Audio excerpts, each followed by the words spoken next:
আচ্ছা, আমি এটা একটা কথা বলতে চাই যে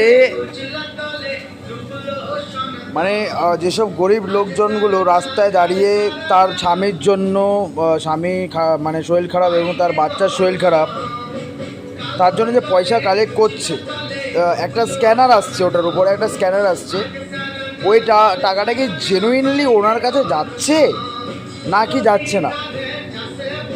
দেখো, আমার কথা হচ্ছে যে ওই যে স্ক্যানারটা রয়েছে, ওই স্ক্যানারটার মধ্যে যদি কেউ পেমেন্ট করে, ওই টাকাটা কি ওরা কি স্পেসিফিকলি ওরাই পাচ্ছে নাকি অন্য কেউ পাচ্ছে? তো এটা আমার খুব জানার একটা দরকার আছে, এটা আমি জানতে চাই। আর পুরো সবাইকে আমি সেটাই বলছি, যারা যারা এই জিনিসটা করছো, এটা কি জেনুইন কিছু নাকি ফ্রড হচ্ছে এটা তো জানি না।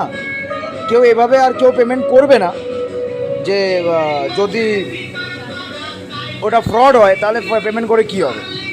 আমিও চাই পেমেন্ট করতে, হয়তো আমার মতো অনেকজন আছে যারা পেমেন্ট করতে চায়, বাট এটা কি জেনুইন নাকি ফ্রড, এটা যদি কেউ কমেন্টে বলতে পারো আমাকে, খুব ভালো লাগবে।